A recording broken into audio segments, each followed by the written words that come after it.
हरिओम प्रिय दर्शकों, यदि आपकी मीन राशि या मीन लग्न है तो इस वीडियो को बहुत ध्यान से देखिएगा, समझिएगा। इस वीडियो में हम समझने वाले हैं जनवरी 2025 में नवग्रह हमें क्या रिजल्ट देंगे।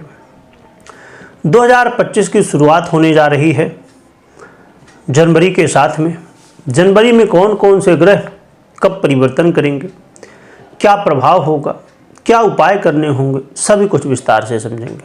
प्रिय दर्शकों, ये वीडियो देखना बहुत महत्वपूर्ण है क्योंकि इसमें हम 9 के 9 ग्रहों की चर्चा करेंगे। जब आप अलग अलग ग्रहों की स्थितियों को देखते हैं, सुनते हैं, समझते हैं तो कई बार कन्फ्यूजन हो जाता है। इसीलिए जब एक साथ चर्चा आप सुनेंगे तो ये कन्फ्यूजन भी दूर होगा और आपको क्या प्रभाव मिलेंगे आप ये समझ पाएंगे।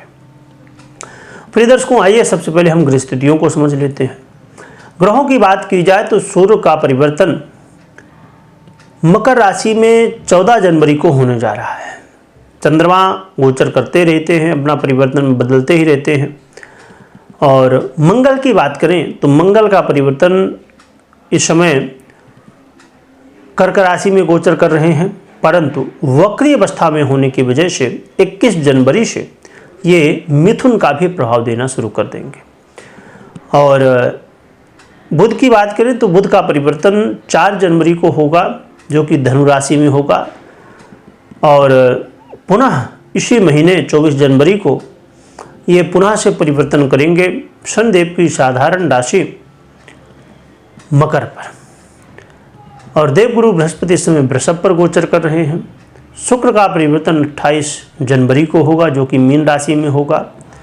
शनि कुंभ में, राहु मीन में और केतु कन्या में गोचर कर रहे हैं। ये है ग्रह स्थिति। आइए जानते हैं कि हमें इन ग्रह स्थितियों में जो परिवर्तन हुआ उससे कौन से योग संयोग देखने को मिल रहे हैं। तो योगों की बात की जाए तो शनि और शुक्र की युति है, जिसकी वजह से सुंदर भार्या योग का निर्माण। और बुध और सूर्य की युति 24 जनवरी को होगी, जिससे बुधादित्य योग का निर्माण। और शुक्र और राहु की युति 28 जनवरी से होगी, जिससे लंपट योग का निर्माण मुख्य रूप से हो जाएगा। ये कुछ मुख्य रूप से योग हैं, अन्य भी योग बनने वाले हैं कई सारे, हम मुख्य रूप से चर्चा कर रहे हैं। देखा जाए तो ये जो महीना है ये आपके लिए कहीं ना कहीं एक ऐसा महीना है कि स्वास्थ्य को लेकर यदि आपकी जो चिंताएं थी, आपके स्वास्थ्य में बाधाएं थी, वो अब धीरे धीरे कम होती हुई दिखाई देंगी। 2025 में अब बदलाव स्वास्थ्य में आपके देखने को मिलेगा, परंतु आपको योग प्राणायाम करना है, अपनी दिनचर्या को अच्छी करना है, इस बात का ध्यान रखिए। ऐसा नहीं कि आपने सोच लिया, सुन लिया कि बस अब अच्छा होने वाला है तो आप ध्यान ना दें, ये गलती नहीं करना है। क्योंकि देखिए, स्वस्थ हो जाना, स्वस्थ रहने का कोई ये नहीं कि भाई हम स्वस्थ हो गए, एक हमें तकलीफ थी कोई, उससे हमने छुटकारा प्राप्त कर लिया तो बस हमेशा स्वस्थ रहेंगे। हमेशा स्वस्थ रहना तो योग प्राणायाम करते रहना चाहिए, दिनचर्या को बेहतर करना चाहिए। आज के समय में लोग, अब देखिए, क्योंकि पहले जो समय था, लोग थे, उनके पास इतनी सुविधाएं, इतना कुछ नहीं था, परंतु फिर भी वो स्वस्थ रहते थे, फिर भी वो देखते थे आपकी लोग पहले के कितने हट्टे कट्टे और मजबूत होते थे, कितनी मेहनत करते थे। परंतु आज के लोगों को कहा जाए तो भैया 2 मिनट में थक जाते हैं लोग। इसलिए आपको इस बात का ध्यान रखना है कि जीवन में यदि स्वस्थ रहना है, जीवन में यदि खुश रहना है, तो उसके लिए दिनचर्या का बेहतर होना, स्वास्थ्य का बेहतर होना बहुत ज़रूरी है। आगे बढ़ते हैं। विद्यार्थियों की, स्टूडेंट की स्थिति देखी जाए तो विद्यार्थियों के लिए समय मिला जुला कहा जाएगा। थोड़ा सा गुस्से से ज़रूर बचना है ना, गुस्सा नहीं करना है, खूब आराम से पढ़िए, जल्दबाजी मत करिएगा, है ना। क्योंकि देखिए, जल्दबाजी करके कुछ तो होना नहीं, जो करेंगे आराम से करेंगे, बढ़िया अच्छे से हो जाएगा। तो विद्यार्थियों के लिए मिली जुली स्थिति रहने वाली है। परंतु जो लव पार्टनर हैं उनको थोड़ा सा सावधानी बरतनी है, थोड़ा सा, ज़्यादा चिंता की बात नहीं है।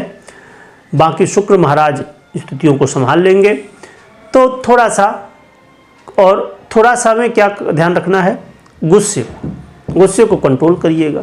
गुस्सा करेंगे, मन में जो आएगा, वाणी में जो आएगा, बस वो बोल देना है। इस चक्कर में रहेंगे, प्रॉब्लम क्रिएट होगी।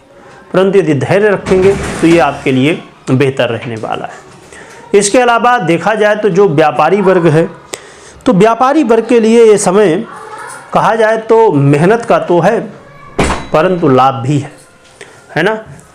यानी कि कहा जाए कि उतना ही लाभ है जितना कि हो रहा था, यानी कि जो जैसा चल रहा था वैसा चलता रहेगा, ऐसी स्थिति है। तो बस मेहनत करते जाइए। कई बार क्या हुआ करता है ना जीवन में कि हम सोचते हैं कि नहीं अब ये है वो है, ये कर लेना वो कर लेना, अच्छी बात है, आगे बढ़ना है, ग्रोथ करना है, ये सब चीज़ें सोचना चाहिए। परंतु जो जैसा है उसे वैसे मेंटेन करके रखना ये भी बहुत ज़रूरी है। और दाम्पत्य जीवन की बात करें तो दाम्पत्य जीवन की स्थिति काफ़ी बेहतर है, परंतु इसमें थोड़ा सा इस बात का ध्यान रखिएगा कि दाम्पत्य जीवन में अपने वाणी को संयमित कर लीजिएगा, क्योंकि वाणी को संयमित नहीं करेंगे तो दाम्पत्य जीवन में समस्याएं हो सकती हैं। बाकी दाम्पत्य जीवन की स्थिति ठीक ठाक रहने वाली है। शब्दों में ध्यान दीजिएगा। और इसके अलावा देखा जाए तो जो नौकरी करते हैं, नौकरी पेशा में हैं, उनके लिए जो है तो नए नए अवसर प्राप्त होंगे, उनके लिए नए नए ऑप्शन आएंगे। तो आपको जो भी जीवन में फैसला लेना, क्योंकि अभी वर्ष जब परिवर्तन होता है, यानी कि जो लोग अंग्रेजी वर्ष को मानते हैं, तो अब 2025 आएगा, 2024 जाएगा, तो हम कई बार ये सोचते हैं कि चलो भैया नया वर्ष आया तो कुछ हम अपनी नौकरी को चेंज कर लेते हैं। तो ये सब चीज़ें बहुत धैर्य के साथ करिएगा, है ना, बुद्धिमता के साथ। बाकी करियर की स्थिति सामान्य रहेगी। और देखा जाए तो ये जो जनवरी का महीना है मीन वालों के लिए, ये ऐसा महीना है जो जैसा भैया उसको वैसे चलाते रहो।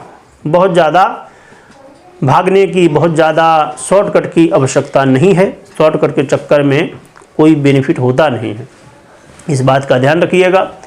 रही बात कि हमें उपाय क्या करना चाहिए जिससे हमें और भी अच्छे परिणाम देखने को मिले, तो उपाय के रूप में आप हनुमान जी की आराधना कर ही रहे होंगे, उसको खूब करिए।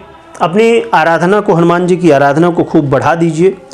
और साथ में भगवान भुवन भास्कर की भी आराधना करिए। और मैंने पहले बताया था कि दिनचर्या को अपने बेहतर कर लीजिए। तो ये उपाय आपको करना है, इससे और भी बेहतर परिणाम आपको देखने को मिलेंगे। कोई महत्वपूर्ण निर्णय, किसी भी तरह का निर्णय ले रहे हैं तो मात्र गोचर के आधार पर नहीं लेना। जो आपने सुना है गोचर के आधार पे है, ये अधूरा होता है। और अधूरी होती है आपकी जन्म कुंडली, यानी जब दोनों के प्रभाव हमें मिलते हैं अच्छे, तभी अच्छे बुरे जो भी मिलते हैं तो वो हमें देखने को मिलता है। इसलिए कुंडली विश्लेषण बिना कोई भी निर्णय आपको नहीं लेना चाहिए। कमेंट में जय बजरंगबली लिखिएगा, लिखने के साथ खूब स्मरण करिएगा। वीडियो देखने के लिए बहुत बहुत धन्यवाद।